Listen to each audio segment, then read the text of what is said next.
je vais vous parler d'une superbe dégustation à laquelle j'ai participé pour commémorer la première dégustation organisée par Martial Jacquet en 1985, il y a donc 40 ans.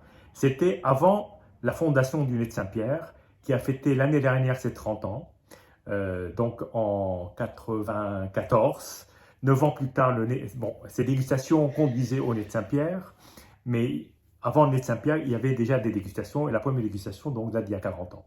Et alors, pour commémorer ce superbe anniversaire, Martial a réuni quelques-uns des amateurs les plus proches de lui, des amis, pour l'essentiel d'ailleurs, et nous sommes retrouvés donc 13 personnes, un chiffre finalement porte-bonheur vu ce qu'on a vu, 13 personnes à déguster 20 grands crus, 20 grands crus de Bourgogne. Donc il n'y avait pas de premier cru, que des grands crus, à part une petite exception, pardon, un intrus. Mais pourquoi 20 grands crus? Alors au départ, le thème de la dégustation, c'était les grands vins de Puligny, Chassagne, Montrachet, donc les grands crus autour de Montrachet. Et en l'occurrence, Martial avait préparé 7 vins blancs. Donc il y avait, je crois, un bâtard Montrachet, 2 chevaliers Montrachet et 4 Montrachet.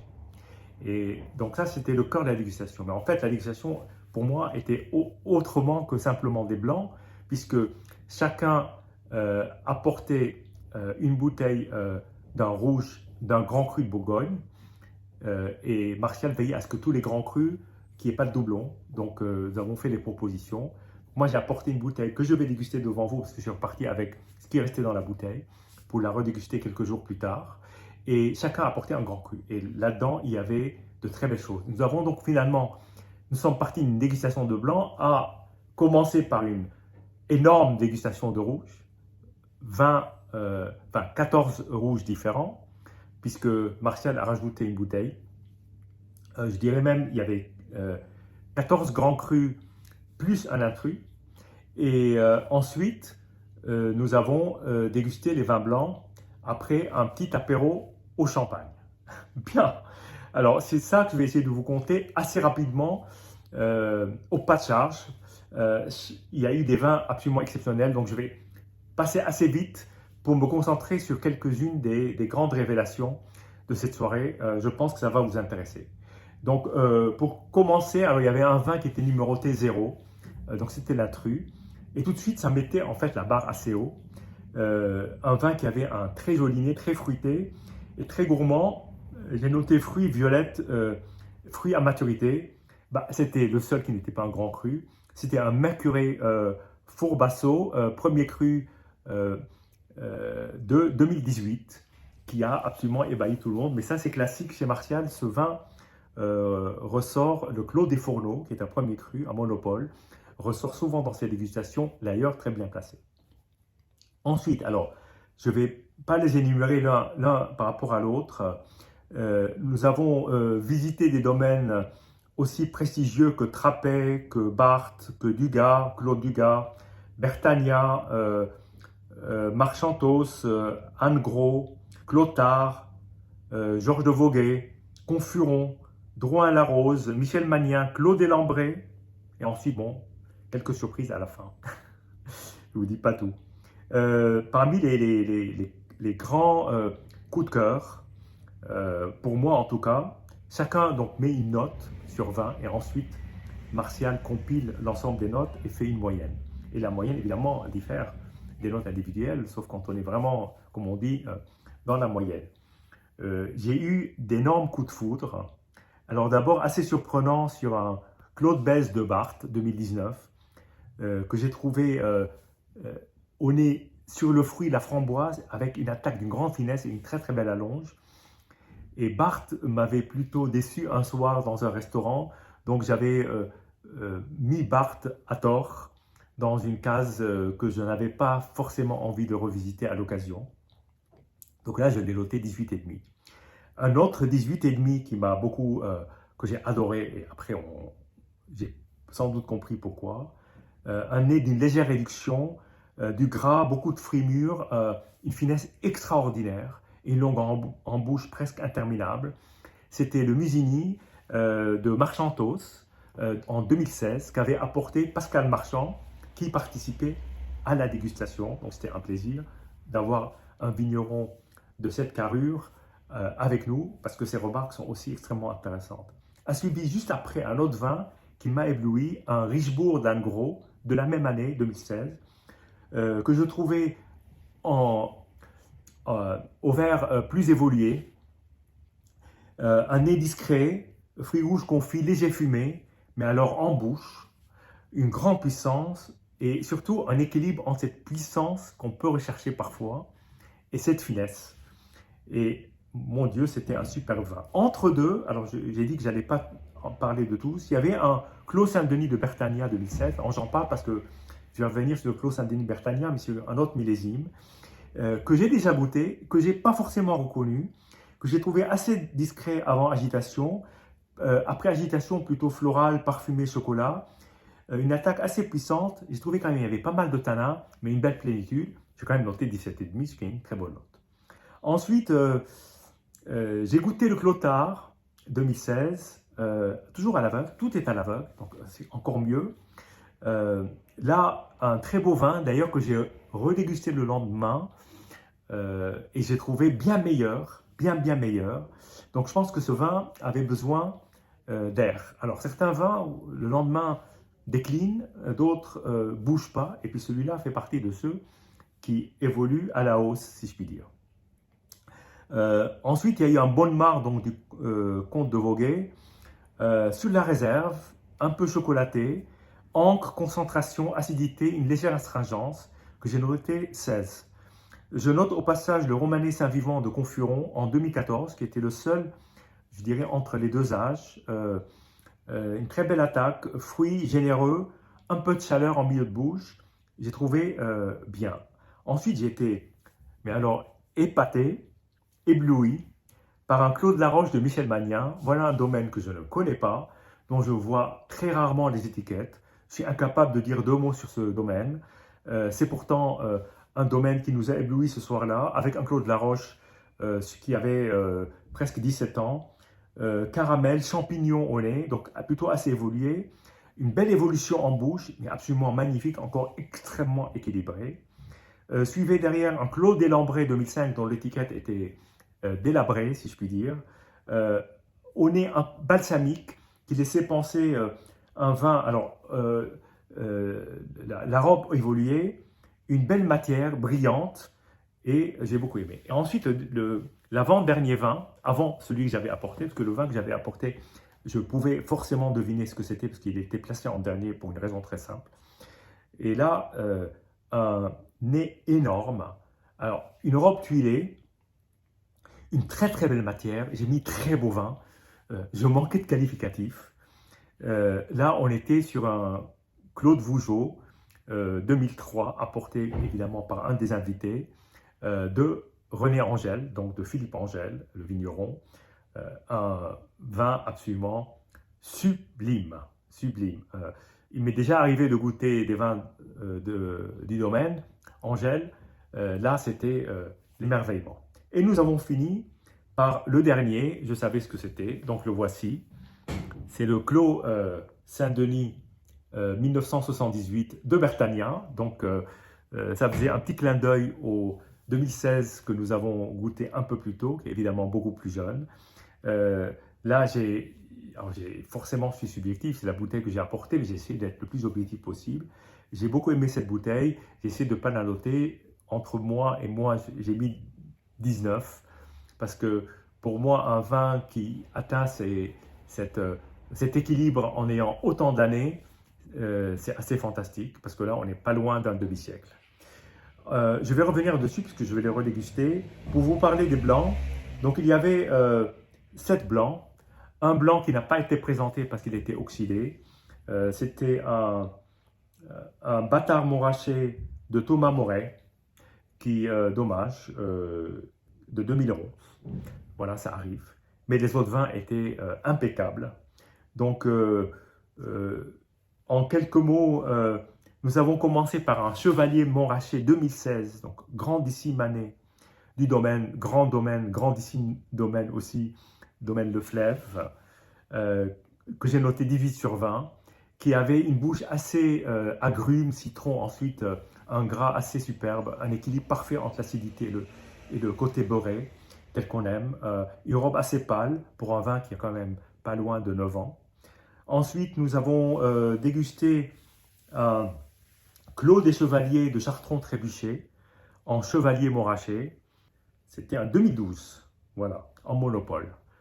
Jamais goûté cette cuvée. Chartrons-Trébuchet est un domaine que je connais très peu et ce fut une belle surprise parce que ce fut un très beau vin que j'ai noté 16. D'ailleurs, c'était la note la plus basse pour vous dire à quel point le niveau des blancs était fantastique.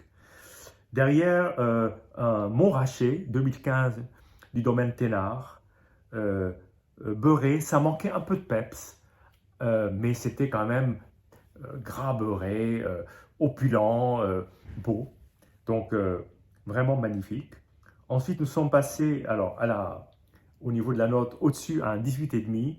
C'est en tout cas ma note, ça n'engage que moi. C'était un Montrachet de Jacques Prieur. C'était un 2013, sublime.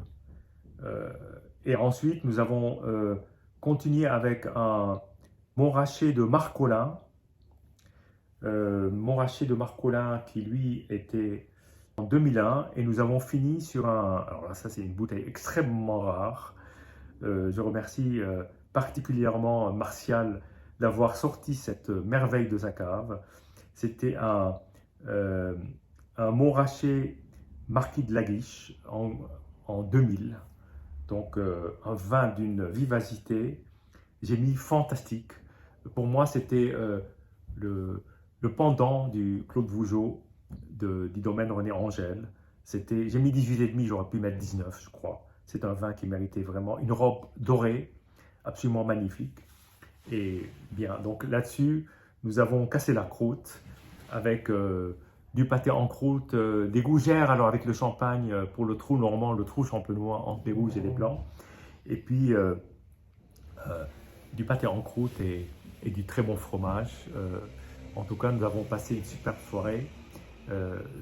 Tout l'échange était superbe, de voir des gens. Alors, évidemment, on ne gardait pas nos notes pour nous, on s'exprimait, donc il y a eu forcément un peu de courant d'influence, mais on n'était pas toujours d'accord. D'ailleurs, sur certains vins, il y avait des écarts assez importants.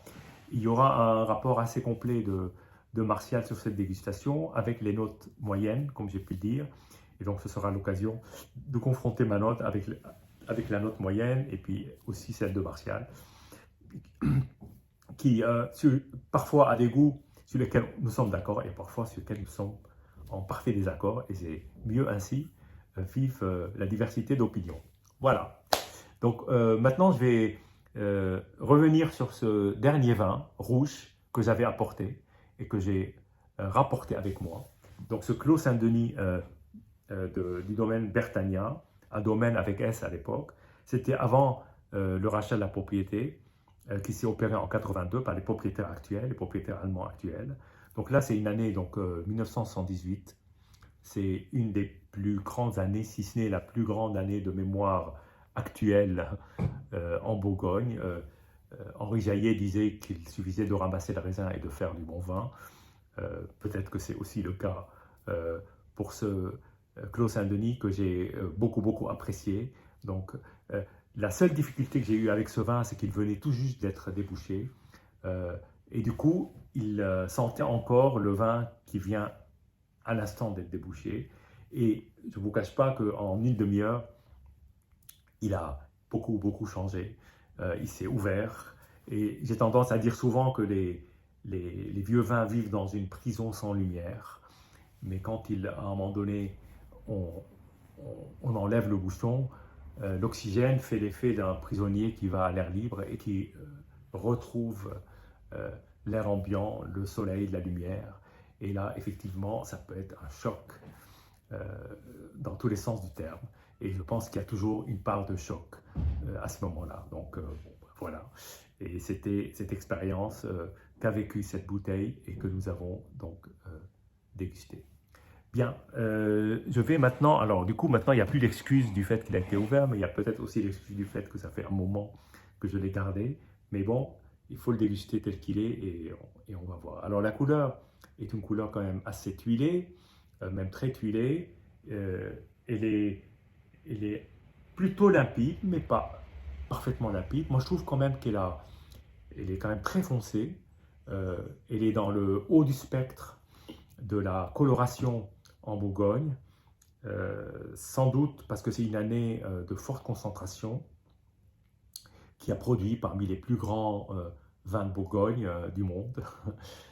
Donc voilà, bah, écoutez, je vais commencer à la dégustation proprement dite.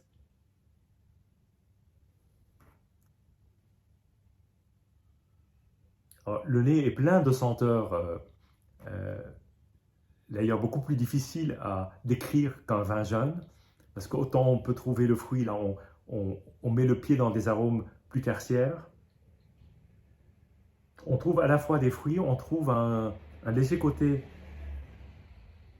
épicé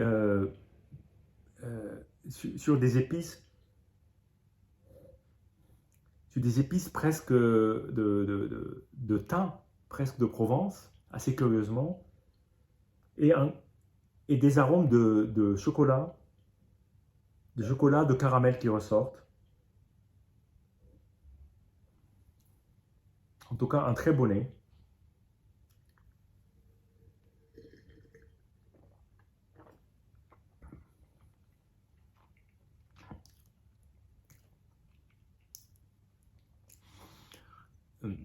Je replonge dans l'expérience gustative que j'ai eue il y a, il y a quelques jours à peine. Et là, on est tout de suite dans une super concentration d'arômes, mais des arômes qui à la fois, il y a une certaine acidité, puis il y a surtout un certain soyeux dans ce vin, dans le toucher en bouche, et une finesse et un côté très aérien.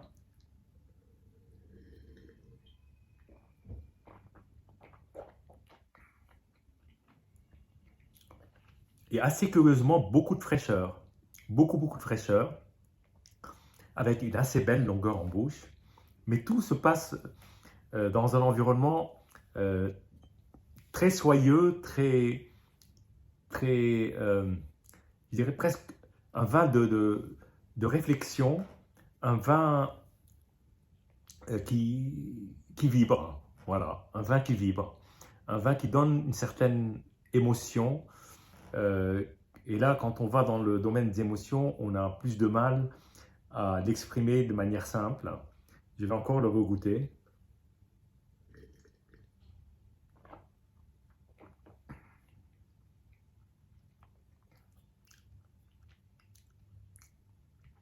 Je dirais même plus que chocolat, il y a un côté café très légèrement torréfié.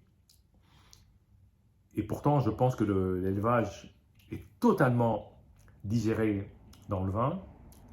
Et on a surtout cette, ces saveurs d'Orient là qui ressortent comme, comme une pâte de fruits, un peu de peut-être de châtaigne ou de nougat, avec des, des aromatiques de terre et de champignons en carpaccio, vous voyez, quand les champignons frais quand vous les cassez.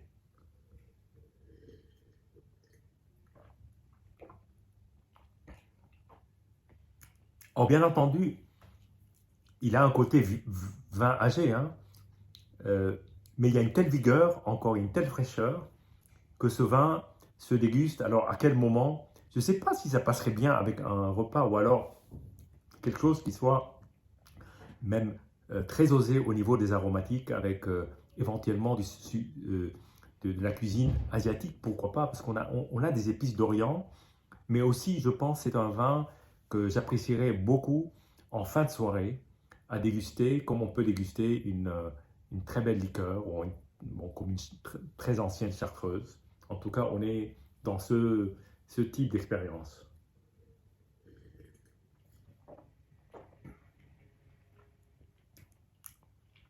Le côté épicé ressort bien, cette acidité, et puis ce milieu de bouche qui est d'une grande fraîcheur et d'un grand soyeux.